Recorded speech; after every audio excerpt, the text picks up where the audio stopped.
Okay, Rob, we are ready to go. What do we have to do to bring everyone in so they could hear? They can hear right now. Wonderful. Yeah. All right. Well, good evening, everyone, and welcome. My name is Reverend Joe Archie. I'm the Wilmington District Superintendent and one of the Peace with Justice coordinators for the Peninsula-Delaware Conference. And this is the first of our Solidarity Wednesdays broadcast. And so we have our Director of Connectional Ministries, Dr. Rob Townsend, who will be producing this for us and managing the chat. You will be able to put questions and comments in the chat. We have three persons on tonight, and I am pleased to have with us Reverend Provey Powell. He's on the State Board of Education for Delaware. He's the former executive director of Stop the Violence Coalition. He is a business owner, and he is the pastor of Mount Joy United Methodist Church in South Ridge in Wilmington, Delaware. We have also with us Mrs. Yvonne Jackson, and Ms. Jackson serves as the lay leader of our Peninsula-Delaware Annual Conference. Formerly, she was the Wilmington District lay leader. She's a retired banking executive, and she's on the board of directors of the social justice organization, the Methodist Action Program. And we also have with us a newly ordained deacon in the California Pacific Conference, Reverend Jeania Ree Moore. And she is with us by way of the General Board of Church and Society, where she serves as the Civil and Human Rights Manager. That includes work on immigration, criminal justice reform, gun violence prevention, the death penalty, religious liberty, education, refugee and migration, and voting rights. She has a broad portfolio. And so I am thankful for each of you who are on with us on tonight. So God bless each of you, and thank you again for being with us.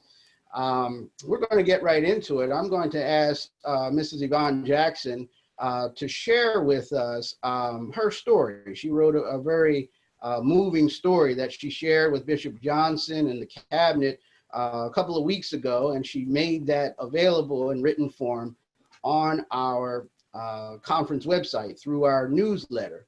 And so I'm going to turn to her first to share her story, which has moved so many people. Thank you, Reverend Archie. So as you know, that some of you may have already read this on the Connection newsletter, but reading it and hearing it are sometimes two different things.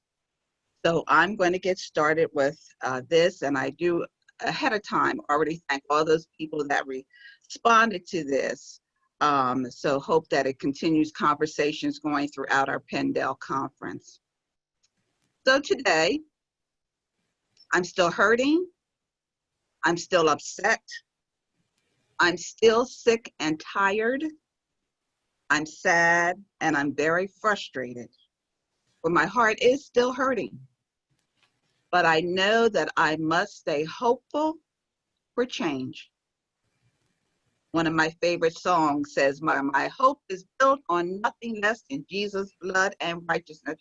I dare not trust the sweetest frame, but wholly lean on Jesus' name. On Christ, the solid rock I stand, for all other ground is sinking sand. So I want to also give you a scripture reading. It comes from the Messenger, 1 Peter, chapter 4, verse 8. It says, everything in this world is about to be wrapped up. So take nothing for granted. Stay wide awake in prayer. Most of all, love each other as if your life depended on it. For love makes up for practically anything. Be quick to give a meal to the hungry, a bed to the homeless. Be generous with the different things God gave you, passing them all around so we get in on it. So if it's words, let it be words, God's words. If help, let it be God's hearty help. That way, God's bright presence will be evident in everything through Jesus, and he'll get all the credit as the one mighty in everything. And so as I was thinking about the 8 minutes and 46-second time that has started a change in the world, it made me think about the racism that I have experienced and come across in my 67 years on this earth. You know that we are not born racist. As we get a chance to see so many little ones running up to each other and giving each other a hug. No, unfortunately, it's something that's taught to people. You see, my grandmother was a God-fearing person who always taught me to love people for who they are and not the color of their skin. A person who endured a lot of pain herself from white people, but still kept God first in her life. You see, during the summertime, my brother, cousin, and I would stay with my grandmother, and she was a kind-hearted lady, as well as the domestic worker in a white household. You see, back in the 40s and 50s, that's what a lot of ladies did, unless they were working in the mushroom plants. So I went a few times with my grandmother to help her and decided then that that was not the occupation for me. I never felt that she got the respect that she deserved as a woman, as a Black woman. And my early childhood wasn't too bad because we lived on a block where white and Blacks played and went to elementary school together. I didn't start to recognize differences until I started going to the meat markets with my mother on King Street in Wilmington, where they would wait on the white people first, even though we were already standing there to be waited on. I couldn't understand at that time that the whites had all the privileges first before us. And then my parents and my family members would share how they had separate bathrooms, water fountains, eating places, etc. To me, it just wasn't fair. I would be followed around in the store, but I could see a white person stealing, but yet they were looking at me and following me. So many times I would just leave right on out of their stores. In my school, we were never taught Black history, but some of my friends had the privilege of going to Howard High School, a Black school in Wilmington, where they received secondhand books, but received an excellent education, producing many teachers and professionals. Where white students in my school would look down at you and think they were smarter and better. You know, I just could not understand why people didn't like me because of my beautiful brown skin.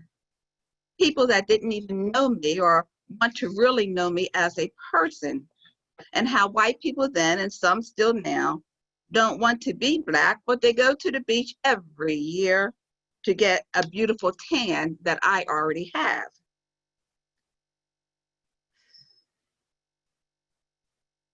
Who have tried their best to look like us with enlarging their lips and their backsides, who have cornrowed their hair, who have tried to sing and dance like us, who dress like us, but again, don't want to associate with us.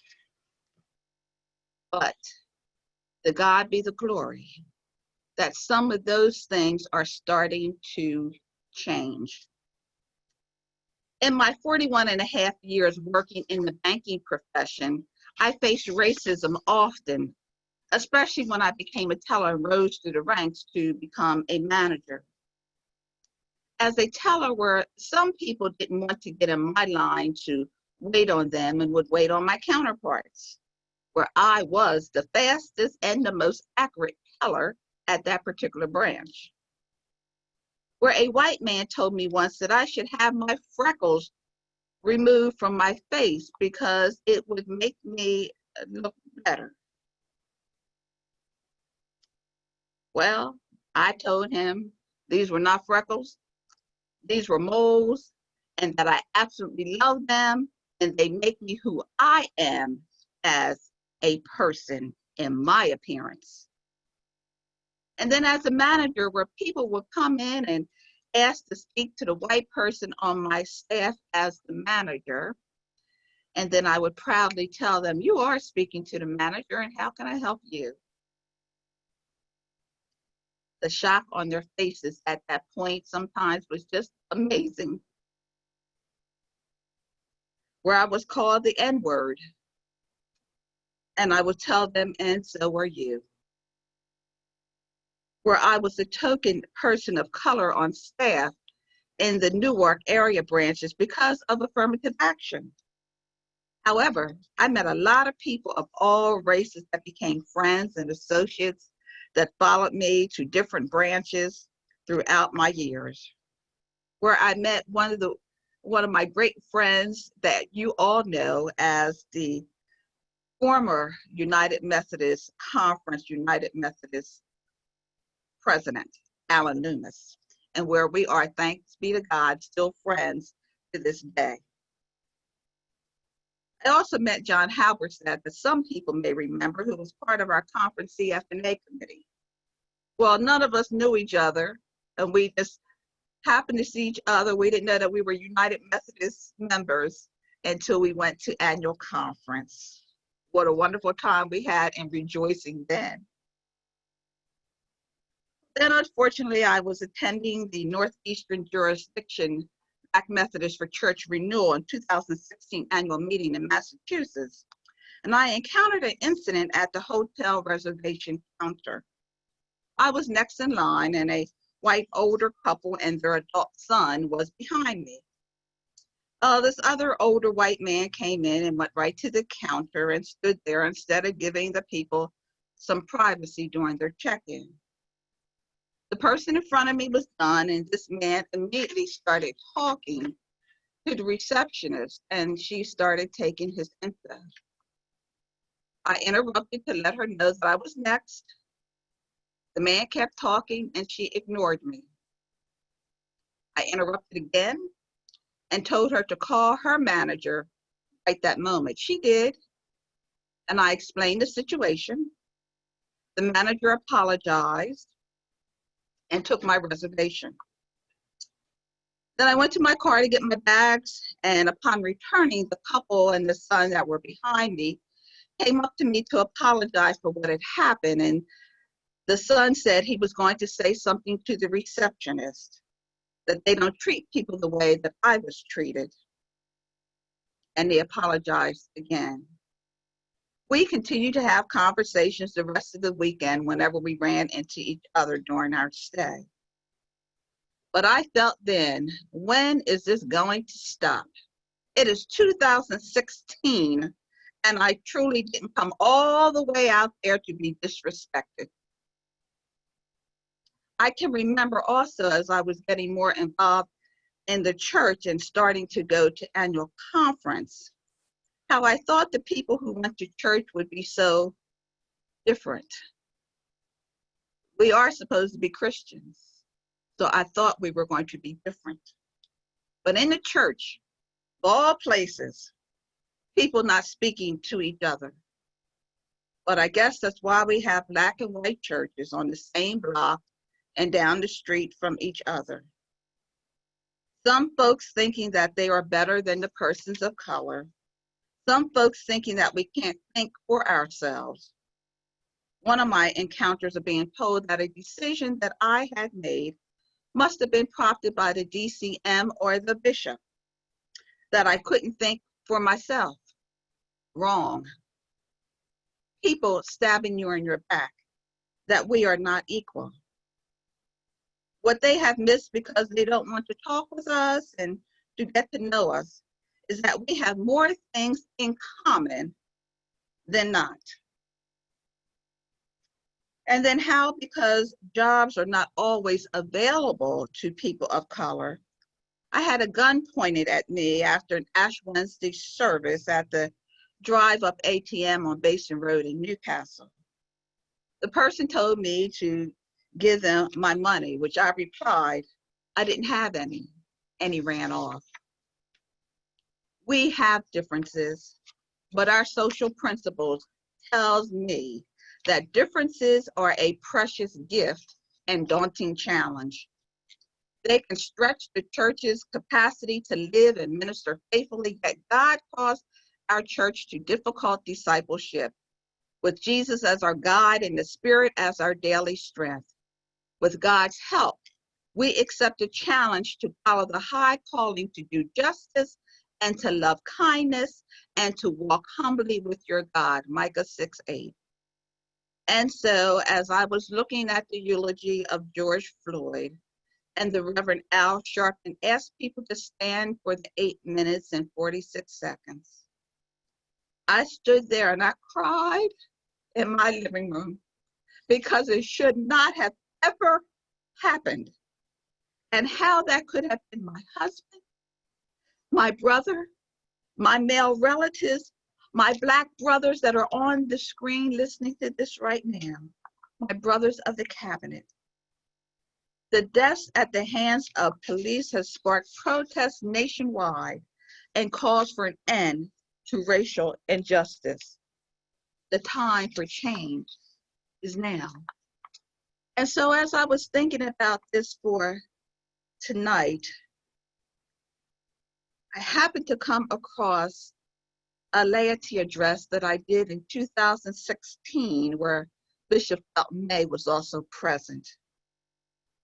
And part of that I was sharing is that we still have a lot of work to do. And my question to the conference was, so what would happen as a conference if we stopped trying to play politics? If we stopped the jealousy amongst each other? If we stopped looking at each other as different? If we stopped the hatred and racism of each other? If we stopped talking about each other behind their backs? If we just stopped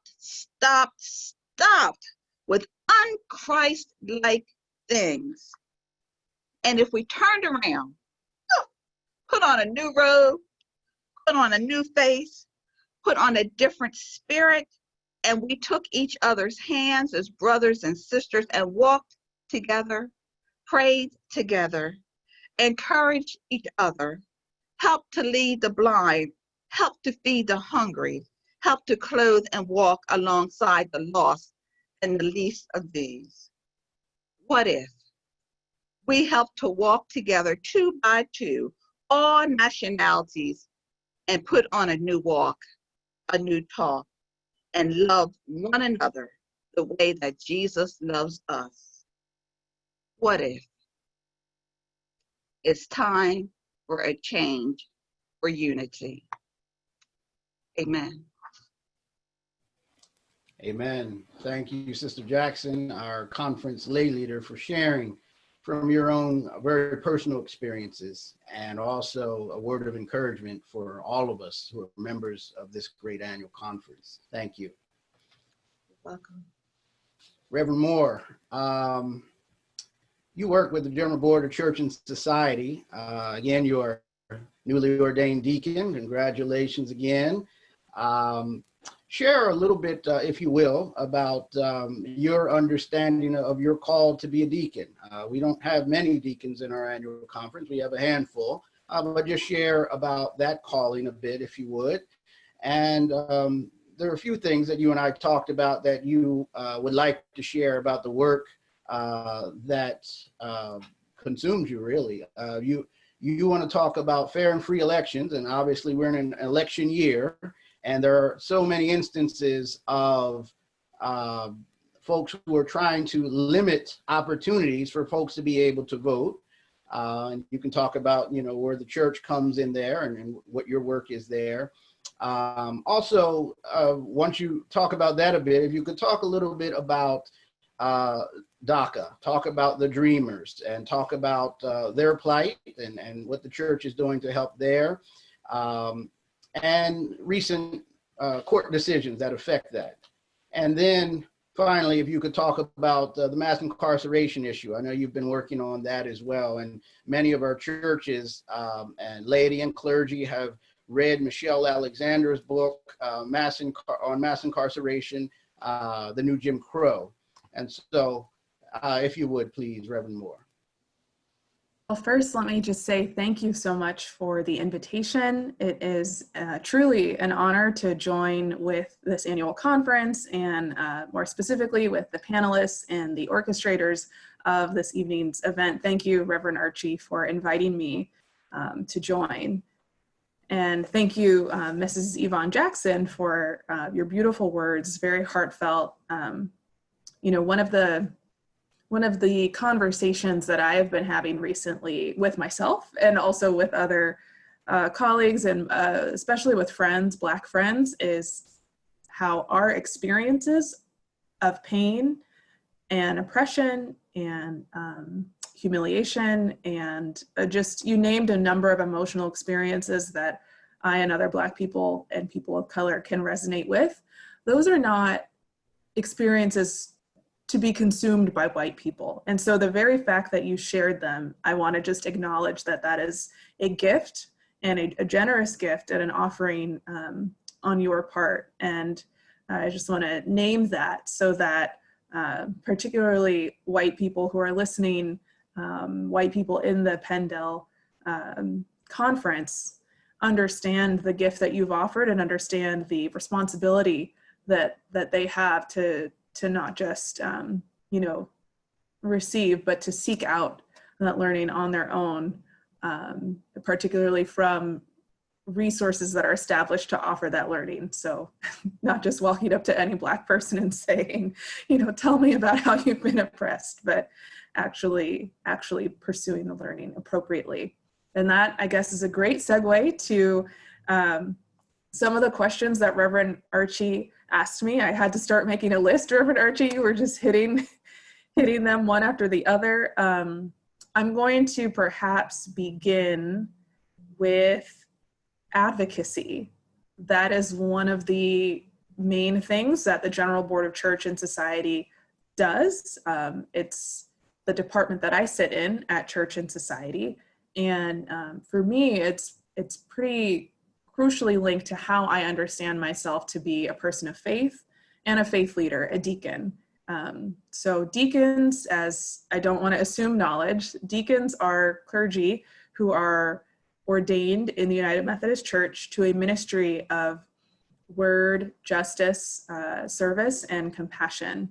And so what that means is we, like elders, are clergy people who are serving the church, serving the world, but I think of our orientation as being slightly different than elders. And so speaking personally, I mentioned how advocacy is core to how I understand myself as a Christian, as a person of faith, period, as well as a deacon.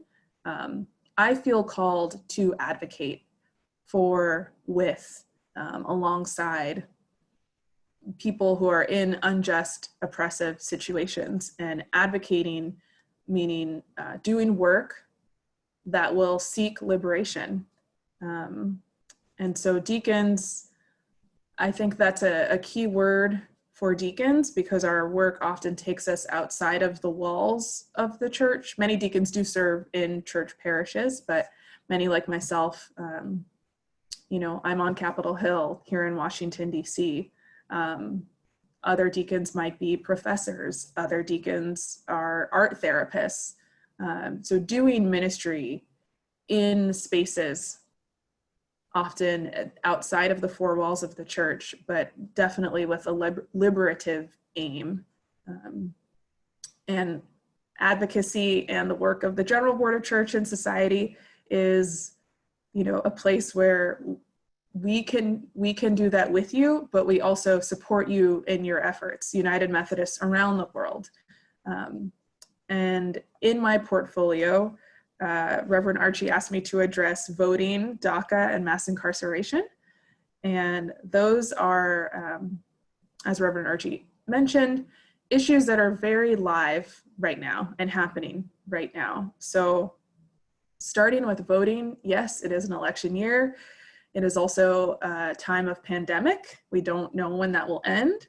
And it is also, it has been for some time, a season of resurgent efforts at voter suppression, which are racist, which are classist, This is not new, right? Efforts to suppress the vote, to keep certain people in certain populations from voting is a strategy that we are familiar with from American history, but also from our time right now. And in the United Methodist Church, I'm going to pull up the exact quote. Yes, from our Book of Discipline, it states that as United Methodists, we hold governments responsible for the protection of the rights of the people to free and fair elections, believing that the form and the leaders of all governments should be determined by the exercise of the right to vote guaranteed to all adult citizens. Okay, so what that means is that we believe it's a matter of faith. As a matter of faith, we believe that governments are responsible for ensuring that all adult citizens have the right to cast a vote. And when that's not the case, it is a matter of faith for us to speak out and to take action to change that reality. And so if you go to the General Board of Church and Society website, which is www.umcjustice.org, you will see right now at the very top a link to an article about supporting the Wesleyan tradition of supporting fair and free elections. If you scroll down just a little bit, you'll see a button that says Take Action Now, which will take you to a page where you can, right this moment, lift up your voice and communicate with your members of Congress and inform them of your belief that all people deserve a right to vote and that they need to take action in this time of pandemic, in this time of increased voter suppression. They need to take action to ensure that this right is available and guaranteed.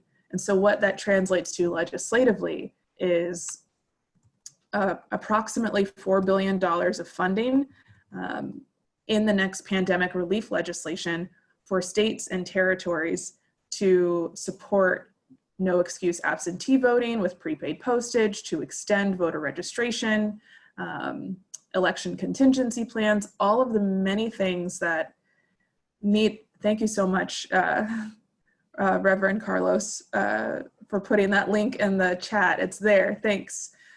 I should mention Reverend Carlos is a deacon brother of mine and good friend in your own conference. And I will bring him up again later when I get to DACA. He's doing an incredible ministry. But yes, you can take action now. There's a pre-written message that you can personalize, edit, as you know, to say whatever you would like it to say, that you can then send to your member of Congress. Another thing I recommend that you do, if you haven't already, is to make a contact in your phone for the Capitol switchboard. So, and I'll put this number in the chat as well, but you call this phone number and you're directed to the switchboard of the United States Capitol, and you can just tell them where you live, your zip code, and they can connect you to the office of your senators as well as your representative. And having this as a contact, perhaps even on speed dial, you know, it's a time of intense, just a lot is happening right now, and we have a lot to raise our voices on. And so, you know, get friendly with your political representatives' offices, because they're there for you as your constituents, they're there for you, you are their constituents. And in addition to sending letters through our website or, you know, signing online petitions, really what matters is your voice being heard by people in power. And that may be through protests, that is also through forms of direct advocacy like this. And so maybe that's a good place to transition to DACA. And I want to pause and just say, if you have any questions, please feel free to put them in the chat, or I don't know if Reverend Archie or Mr. Rob, if you have instructions on where people should. What I'd like to do, Reverend Moore, I'd like to open the chat up after you've had a chance to really speak on those issues, and then Reverend Powell, I'll ask him to speak to issues of education, and then I'd like to open the chat up at the end of our time together, and then maybe all of us could talk together, whoever feels led to lead on certain issues that we raise in the chat, or they might have specific things that they want to ask each of us. Great. Okay. Thank you. So hold on to your questions. I think I was going to next transition to DACA, I believe. And so what is DACA? DACA is the Deferred Action for Childhood Arrivals program that was implemented by then President Barack Obama. Okay, someone's asking for the number for the Capitol switchboard. I'll just go ahead and type it now so that everyone can receive it. I'll also say it, 202-224-3121, Capitol switchboard. There we go. All right. DACA, Deferred Action for Childhood Arrivals, an immigration program that essentially provides some protection for immigrants who came to the United States as children. So under the age of 16, there are other stipulations around rules, but it shields these individuals from deportation. Many have been in the United States since they were babies, infants. They can't remember a time, you know, they grew up here as much as others. And it shields them from deportation and allows them a way to live, work, and attend some school legally in the United States. That program has been opposed by President Trump since before he became president. And he announced, you know, upon becoming president, that dismantling this program would be a primary focus of his presidency.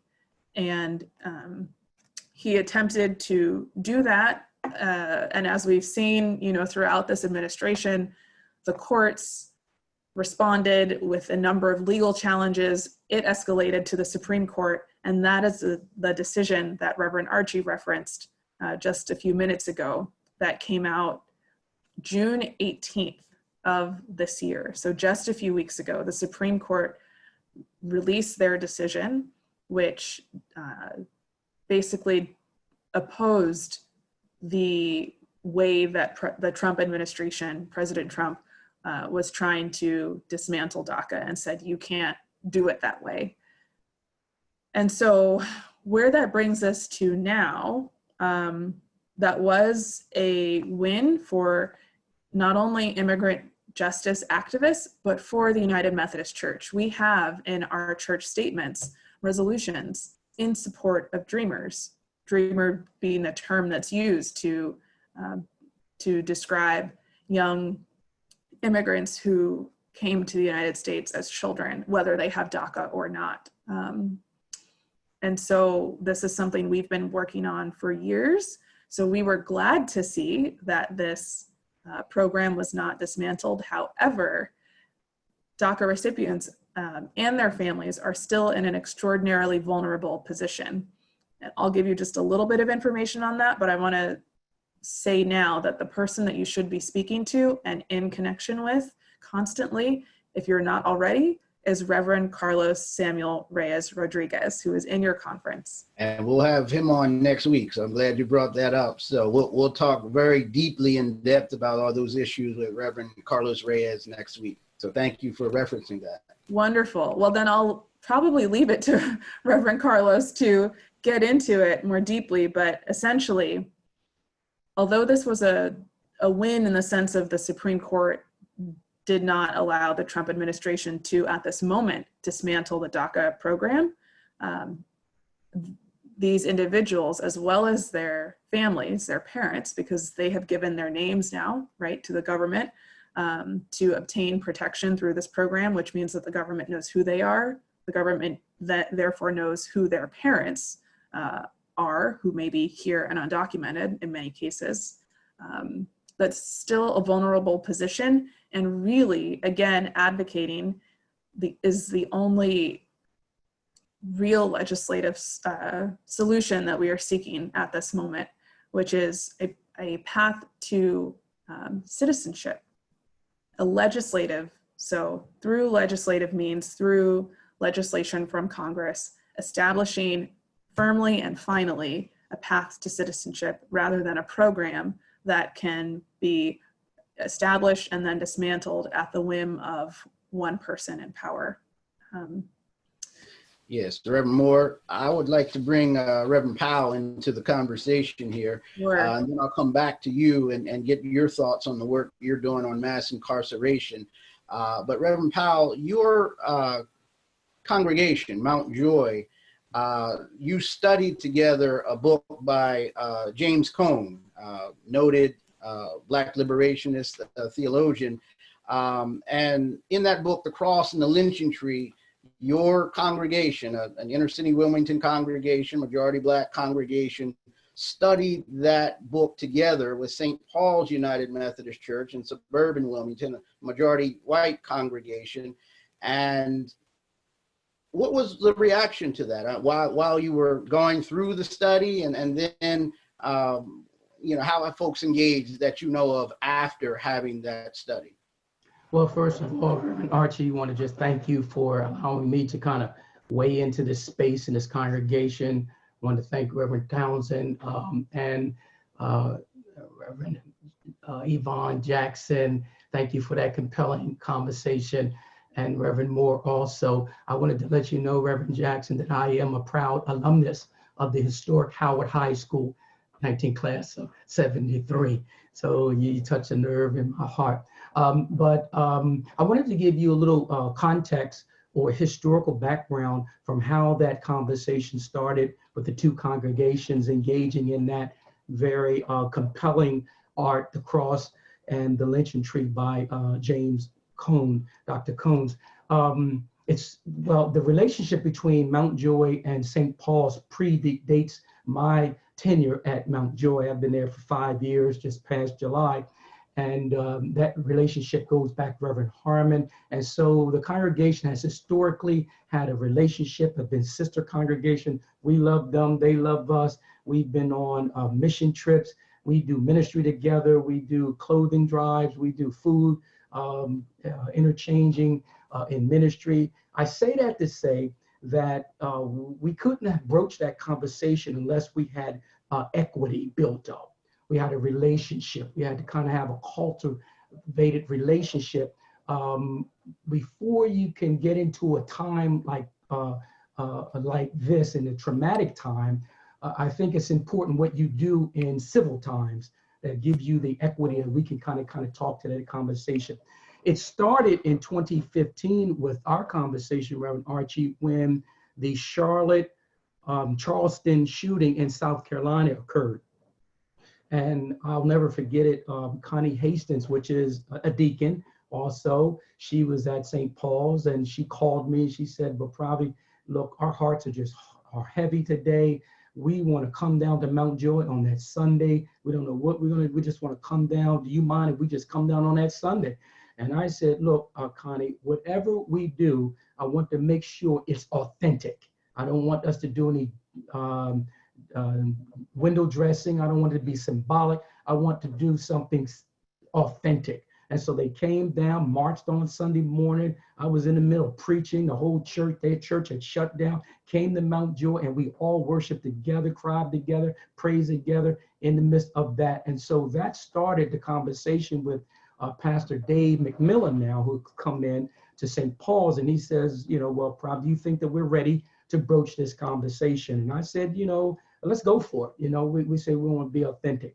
And so for those on the call tonight who are not aware of the context of this Black liberation theology, I just want to read one quote from Reverend Cones. He says, "The cross and the lynching tree are separated by 2,000 years. One is the universal symbol of Christian faith. The other is the quintessential symbol of Black oppression in America." It says, "Through both symbols about death, one represents the message of hope and salvation, while the other signifies and negates the message of white supremacy." And so we, every week leading into Lenten season, every week we would break bread. We would take one chapter, we would discuss it. We talk about real life situations like Reverend Jackson just talked about. I mean, there was tears. We invited people who are uncomfortable to leave if they needed to. And we really kind of unearthed some biases that we both had. I facilitated, Reverend McMillan facilitated, but we came out from that discussion in a much healthier, rich place. And it's interesting that one of the members, long after we finished this particular study, I got a letter in the mail not too long ago, a couple of weeks ago, but one of the members of St. Paul's, seasoned saint, white seasoned saint. She wrote on the letter, she said, Pastor Powell, I was just thinking about the last time we were together and how we talked about the issues of education and how it impacted me. And I was at a graduation and an African-American principal spoke, and I just felt compelled to just do this. And she wrote us a check for $1,000 and sewed that into Mount Joy. And that's the type of relationship that, that we've had. Is more than just money, but we built up wealth in terms of relationship. And you came in, I think, to really close out the session on Alexander's book about the new Jim Crow. And so we went deep. Take about a minute and talk about that, how that last session when you invited me in to talk about mass incarceration in the age of colorblindness, how do you think that was received? Were there folks, do you think, that were shocked that this system exists and how it disproportionately targets Black and brown men in particular, but Black and brown people? How do you think that was received at Mount Joy and also at St. Paul's based on your interaction? Take about a minute, then I'll go back to Reverend Moore. We'll talk about her work in that area. I believe that there were the responses that I heard firsthand, that there were white individuals in this session that really were, had an awakening, if you would. They weren't ill-willed, ill-spirit, but they made a confession to say that they had never seen themselves in a privileged position before, and that there was systemic racial issues that were institutionalized in our society, and it had never been unearthed before. But now that they see it, they felt convicted, they felt compelled, they regretted not speaking up and being a part of the movement, like the movement is now, that someone's sitting on the sideline and just saying, okay, oh, well, they're just talking Black Lives Matter. Well, no, there is a responsibility for you to speak in, because silence is implicit, and it's just implicit and says it's okay, you acquiesce. So I saw that transformation, Reverend Archie, true and honest, and people really were convicted. And I thought, yeah. So you're working on with that. Mount Joy, we live this, this institutionalized racism. Maybe I get a chance to talk about at some point this school to prison pipeline. We understand that that's significant to institutionalized racism in our society. And if you haven't lived it, it's really difficult for you to actually experience it. You'll get it secondhand. And this is what Reverend Dr. Combs was talking about. We got firsthand knowledge of this discrimination. We lived it, and we really has risen above it because of the transformational love of Jesus Christ in our heart, that we hold no malice, and we want to come together in this format as we call solidarity. Amen. Amen. Solidarity. We're together in this, and that's. I'm glad you brought that word up. Solidarity Wednesdays is what we're calling our meetings, because we're all in this together, and it's not about what has divided us is racism, anti-racism, going against all those things that has divided us really helps us to follow our Savior Jesus Christ, who has called us together. No longer Jew nor Greek, no longer male nor female, no longer bond or free. We are all one in Christ Jesus. And so, Reverend Moore, you've been working particularly in this area of helping to educate and work to dismantle the system of mass incarceration. Can you take just a couple of minutes and talk about what you're doing with that? Sure, and I'll preface my comments by saying that, yes, my work recently, well, really for most of my time at GBCS, has been on criminal justice reform related to mass incarceration. And I just want to be very clear that that is a related but very different topic than policing. So think of, right, the deaths that caught national headlines over the past few months. Ahmaud Arbery, George Floyd, Breonna Taylor, Elijah McClain. None of those individuals were criminals. None. They were not in the criminal justice system. They were not incarcerated. They were not accused of a crime. They were not charged of anything. And so I just want to distinguish that, because when we talk about mass incarceration and prisons, we are talking about white supremacy within an institution that has targeted and criminalized people who are in the criminal justice system, right? Charged with a crime, charged with committing a crime and serving that time. I just want to distinguish that, because really most of the work that we have done at Church and Society has been criminal justice reform, addressing mass incarceration, and that's reflective of the broader criminal justice reform movement, which only recently has made a turn to say, hey, there's a policing issue as well. People who are not in the criminal justice system are getting killed indiscriminately, and we need to address this. Okay, so with that preface, the work that we've been doing on criminal justice reform, legislation that has passed in the past year or so, the First Step Act is a piece of legislation that we worked pretty hard on with, advocated on, and making this face because there are, a number of components that we disagree with, components that threaten racial justice and seem to increase racial injustice within criminal justice reform, alongside components that were a clear, step forward. So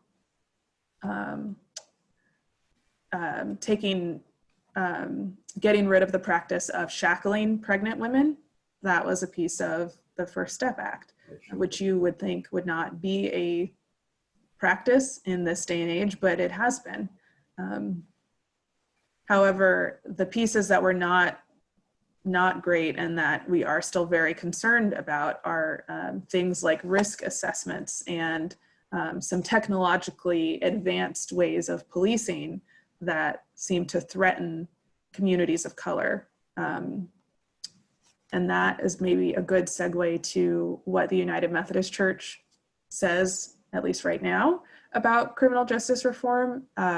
If you, again, go to our website, and I'll try to just put a link directly in the chat right now, and scroll to the bottom of the page, you can find a number of resolutions that are statements of the United Methodist Church, such as humanizing criminal justice. That's one. Stop criminalizing communities of color in the US. That's another. Racism and economic injustice against people of color in the US. So as a church, we are aware of and speak to the presence of racism within our modes of incarceration, both within the criminal justice system itself and within how society operates. As Mrs. Jackson said, who is seen as a criminal and who is pursued accordingly. Yes, well, thank you for that. Let me go back to Reverend Powell, and then I'll open it up. So if you have some questions for Reverend Moore, Reverend Powell, Mrs. Jackson, you can start putting them in the chat, and Dr. Townsend, he'll manage that for us. But Reverend Powell, you serve on the State Board of Education, and I read something recently. This was just an article on July the 1st, and Daniel Walker, the executive director of Delaware CAN, spoke about our state education system. He pushed for Senate Bill 172, which was signed in 2018, to increase transparency of education funding. But what he said that really struck me was he said that our funding system in Delaware is extremely racist, meaning how we fund the different schools and how it plays out in who gets the funding and whose schools benefit from it when you look at racial dynamics involved in that. What do you have to say about that, and how else might you characterize the needs for us to move forward in changing the educational system so that we can do the best we can to remove racist policies in that system? Take just a couple of minutes, please. Let me start by saying that over a year ago, I received a call from the governor, I would think out of nowhere, and just asked me if I would consider serving on the State Board of Education, which is comprised of 9 members, 7 of which have voting rights on regulations and issues that pertain to education, and we represent the citizens of the state of Delaware on all issues of education. I contemplated serving. I was wondering, I was in prayer and contemplation, and I started to think about the historical trail, if you would, around slavery and injustices and institutionalized inequalities across the state. And one of the persons that I asked about, she said that this is the quintessential issue of the 21st century is education. And so I said, yes, I will serve. And I just was reminded that there was a time in our country where Blacks were not afforded the opportunity to receive education. And so the system of education was never designed for us in the beginning. And so only until, I remember when Frederick Douglass said that in 1789 that power concedes nothing without a struggle, and it's always going to be a struggle. So I had to get into the struggle to really deal with education. When we talk about education, we deal with the word of equity. I'm learning from my perspective, equity and education and excellence go together. You can't talk about excellence in education without talking about equity. And equity is really talking about the distribution of resources, of financial resources, school funding resources, qualified teachers, books, technology, to a social excluded community, which historically have been low income Black and brown people. And so COVID-19, I'm going to get to your question. COVID-19 has shined or shown a light on the inequities in our communities nationwide, and especially in the state of Delaware on the economic systems. One, when schools were closed and young people had to go now to remote learning, it showed the disparities in food, let's just say, because the schools are the primary sources for nutrition for our young people in low income areas. They don't get a balanced meal. And so now you have to see where people of low income means now are dependent on schools. And so we have to line up and get long lines to get food distributed in our community. Second part of resources is the lack of Wi-Fi or internet services and in a remote learning environment with regard to not only the Wi-Fi, but the different devices that need to be in the particular homes. Low income families historically have had the jobs that have been identified as essential, being on the front line. So they're more exposed to the virus and getting the virus, and they can't stay at home like other affluent people can stay at home and work from home and work with their child. And so now as our low income parents are now out working, the child is not even engaged into the educational system since March. And so here, that's another issue. Some superintendents have reported that 30% of students from low income weren't even engaged from March to the end of the year. That's a whole nother issue of disparity and inequities in our community. Some of them didn't even receive new curriculum. They were just receiving reinforced curriculum. I could go on and on about the inabilities. Someone says that educators that now internet services should not be viewed in the home as a luxury anymore. internet services, because of the critical place that we're in, should be considered as a utility. A necessity. Yeah. It's a necessity now for our young people. We got devices that we need to have this internet. Now I'm going to get to the point about unfair funding, school funding to different schools. And so we know that the schools in the particular communities are really funded by tax dollars, and in low income communities, those tax dollars are not leveraged as they should be in your more affluent communities. And so you're getting a lesser return, lesser dollars amount. You're not being able to get qualified teachers. You're not being able to support all the resources that are needed. And it is empirical data that suggests that low income Black and brown students that come from traumatic backgrounds, from people that dealing with trauma, that dealing with not only the epidemic of gun violence, you put that on top of the pandemic of COVID-19. Then you put the issues of racial unrest. And so now young people are traumatized. So it requires more resources to educate and put young people from low income communities on a equitable platform. And historically, our formulas have not been equitable, because equal does not mean equitable. Yes, that's for sure. And so here, I think with my short tenure on the Board of Education with a year, I'm really weighing in on the issue of equity.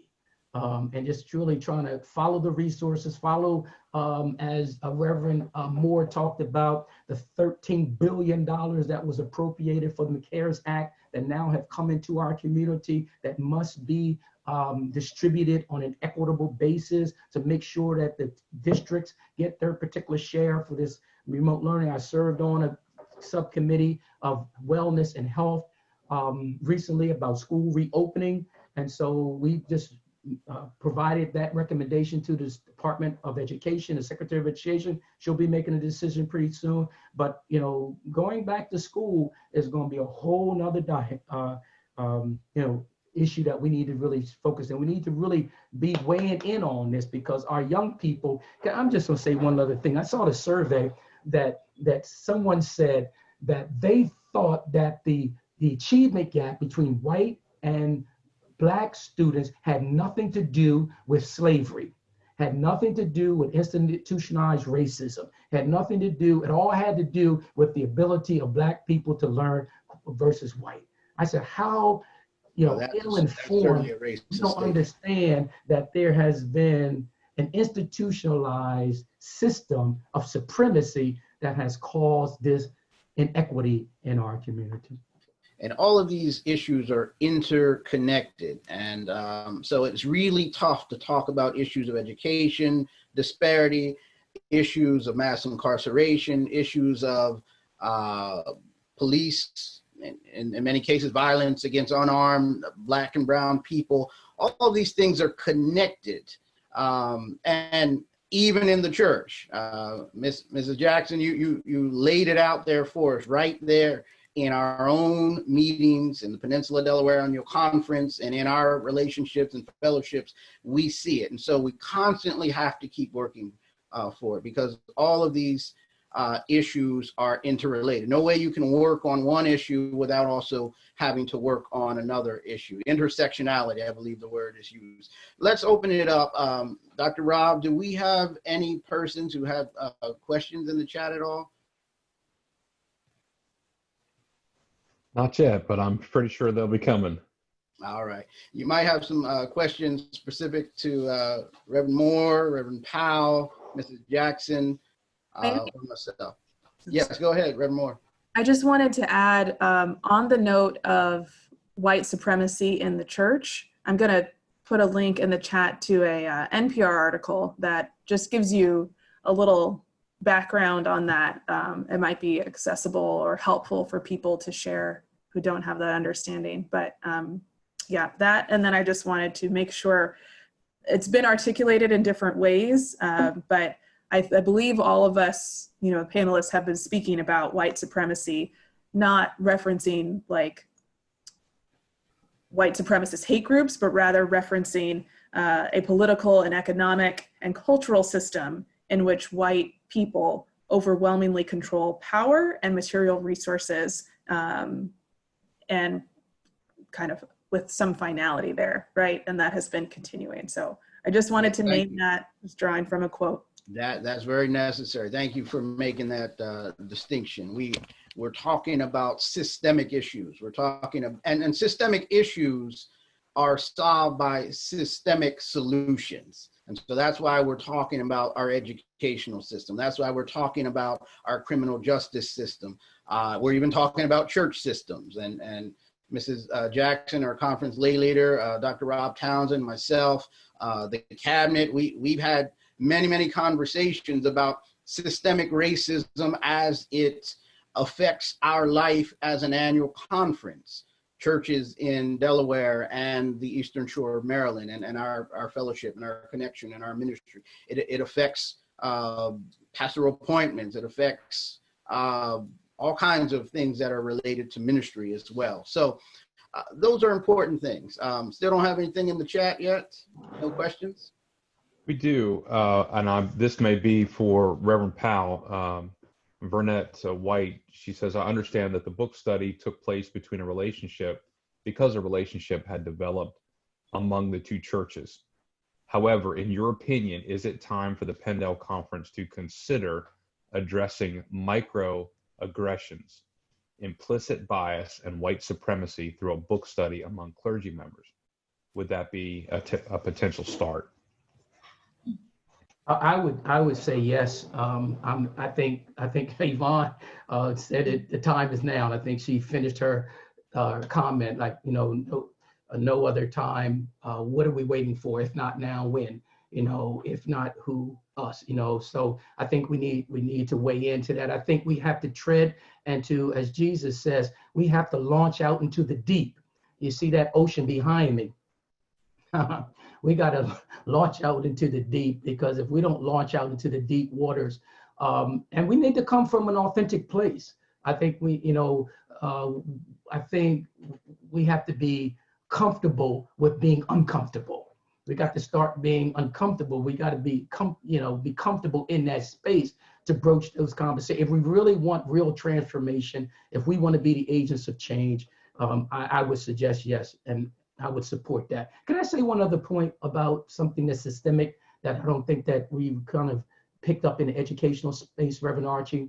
Yes. Do you not know that the national teaching force across the country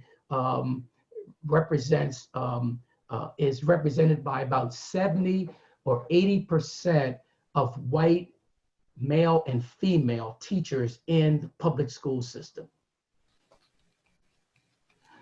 The Black and brown students in that same public school system represent close to about 50% students in the school system.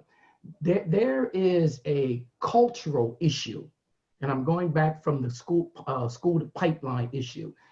And our young people are suspended 3 to 4 times more than white children in the same school district. That's an issue. Because when they're suspended or expelled, now they go and are more likely to be engaged in the criminal justice system, which now moves them from education now to incarceration. Yes. There's something we got. The numbers are so there's some social emotional learning that has to be taught with teachers to be more culturally sensitive. So that our kids are not expelled and expelled. I wanted to put that out there. That's just, yes. It was a compelling statistic. I'm glad you brought that up, because as I was preparing for tonight, I looked at this statistics from the U.S. Department of Education. So this is our federal government statistics. It says Blacks are expelled at 300% of white expulsions. Latino 150%, and Native Americans twice as much as whites. So again, these are our government's own statistics. These aren't statistics by, some particular group outside that might be looking to bias to make a particular argument. These are our own federal government statistics that I have looked at. This was for the year 2017. So usually statistics are a few years behind, but you can see that as a serious issue. Dr. Rob, are there any other questions in the chat or comments?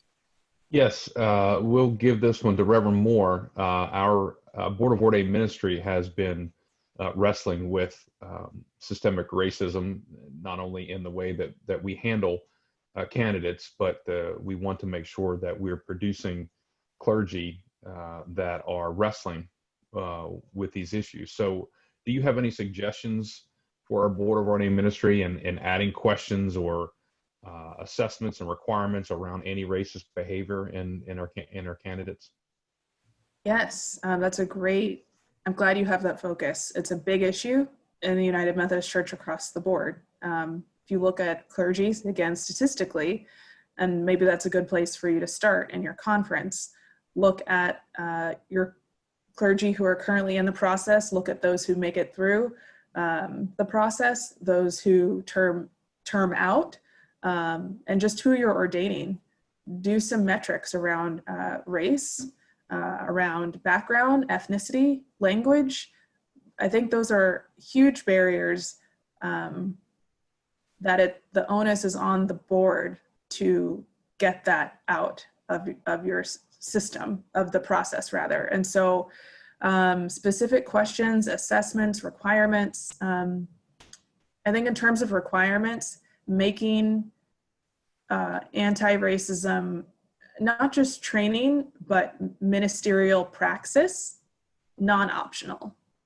For too long, it's been optional, it's been an add-on, it's been a hindsight, it's been a, oh, right, yeah, there's this other thing over here, rather than being seen as the center of what needs to be addressed in our ministry as Christians alive in the year 2020, right? Or as Christians, period, alive really at any point in the past 2,020 years. This legacy of race and racism stretches and mutates, and particularly with the advent of the transatlantic slave trade, right, as we're talking about mass incarceration, it develops.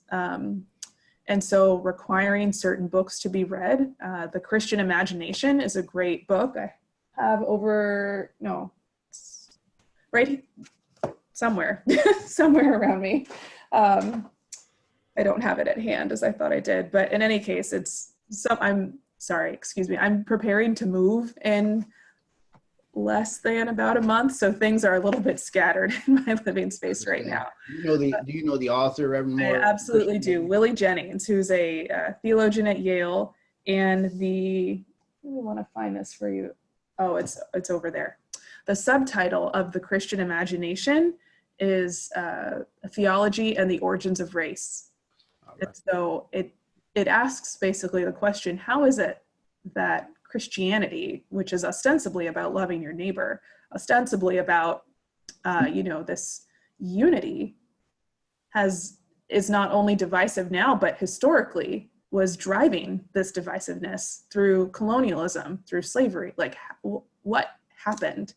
And so that NPR article that I linked to in the chat, how different would our training, and I say this as someone who just was ordained less than a month ago, and so who went through the process, how different would our training be if this history that's in this NPR article and in that book by Willie Jennings and many others, how different would our training be if that was the church history that we are presented with and then told to wrestle with and to do ministry in a way that is aware of that history and how that history, right, the past is not past. It's not really gone, it's now. So that's one suggestion. I think requirements, the boards of ordained ministry, for better or for worse, have lots of power about who gets through. And I think the for worse part of that is overwhelmingly people for whom English is a second language, people who were not trained in a very white educational or even white church sense of what a church is or does, get caught up in that system and get held back. That's the worst part. I think you could maybe, what would it look like for the boom to turn that around and to say, hey, we are not going to pass people who do not have the awareness of anti-racism, people who maybe are blatantly racist or sexist, or who disregard communities of color and women and queer individuals and others as fully human, and where God's spirit resides. So I can go on, but thank you for, I think as a recent boom person, I could go on, but thank you for asking. Well, that's excellent. Thank you for that, because we've been wrestling with that, and we're going on to perfection in our boards of ordained ministry and in our district committee on ministries. And so we need all the help we can get from various minds throughout the church about how we can do the very best that we can. Dr. Rob, are there any other questions or comments? Just the idea again that while we can certainly affect those folks coming through the ordination process, there are a lot of us on the other end of the ordination process years down the road that need this as well. And reading books, and what Reverend Moore referenced, The Color of Compromise, is also another book that talks about the complicity of the white church and being a part of that systemic racism and how it's continued to this day. Being able to have those clergy chat groups and those pieces of the puzzle for those beyond the ordination process and laity as well. Question whether or not the conference, and particularly the Wilmington district, encourage white and black churches to begin to form relationships and dialogue on racism like Mount Joy and St. Paul's did. Is there anything like that happening? Yes, as a matter of fact, our Bishop Peggy Johnson has about maybe a year ago, she had strategic meetings, not just in the Wilmington district, but all over the conference, trying to speak with churches in specific locations, maybe all in the same town, Black United Methodist churches, white United Methodist churches, and from other ethnic groups, and just getting the pastors together for conversation and talking about what does it look like to do ministry together. This idea of getting out of our silos. I think about my own situation growing up in Middletown, Delaware. You could walk from Dale Memorial United Methodist Church, my home church, to Bethesda United Methodist Church, but very rarely did we do things together. But you're starting to see a lot of that, and you probably could talk to the other district superintendents, and they'll probably say that some of that is happening in many different locations throughout the Delmarva Peninsula. Certainly a lot more that can be done, but we are seeing a lot of that starting to happen. What you Reverend Powell had explained for us, that relationship with Mount Joy and with St. Paul's is not necessarily unique. You see some of that happening. Many of the times, I'll be real honest about it, many of the times those relationships happen because the pastors push it. And so if the pastors don't say, hey, look, we're friends, come preach in my pulpit, let me preach in your pulpit, let's do a ministry together. If you've got something great going on, let us send our clergy and lay over to help out, and vice versa. But it takes a little bit of intentionality to make it happen. And so certainly superintendents can encourage it also, and all of us, but Bishop Johnson has been encouraging it, DSs have been encouraging it, and pastors. A lot of times, if you just say, let's do it, many times lay people will say, all right, great, let's do it. But it won't happen sometimes unless the leaders, the lay leaders and the pastors say, we're going to do something together. And then we're going to intentionally do what we can to build relationship, build fellowship, be in ministry together, take a mission trip together. I know Reverend Powell's congregation has done that as well. You've not only, worshiped in each other's facilities and had Bible studies together, you even took a mission trip together. So those things are important to build relationships.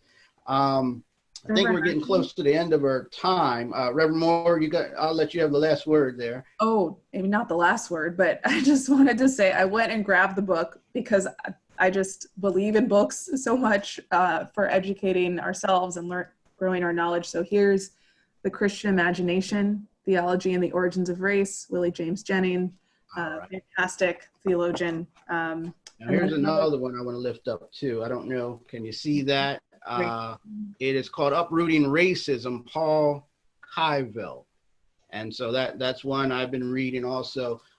Bishop Johnson has recommended, and I'm reading as well, Ibram X. Kendi. That's a bestseller. A lot of people are reading that, How to Be an Anti-Racist. So that's on. Dr. Rob Townsend, you put that, I think, on the conference homepage or one of the pages on the conference website as far as resources as well. So thank you. And one more I would recommend, particularly for everyone, but really for white people, is Dear White Christians. Mm-hmm. For those still longing for racial reconciliation, by Jennifer Harvey, who's a brilliant theological ethicist, a white woman writing to white people and deconstructing quite a bit. And she addresses how Black churches were dismantled in the interests of integration, which harmed, of course, Black communities within the Episcopal Church in the 40s and 50s. And that is a live issue for us today. We still have ethnic, quote unquote, ethnic churches, and we do not need to be dismantling them at this time. Yeah. Thanks. Thank you. Well, let me close this out. Reverend Powell, you want to say something before we close? Yeah, I just wanted to encourage those who are watching us this evening that it might seem monumental to really start that relationship, but I think if it just does, do it like Jesus did, just break bread. We went to breakfast, Pastor Dave and I and you, and we just broke bread and just started talking to one another from a real authentic place.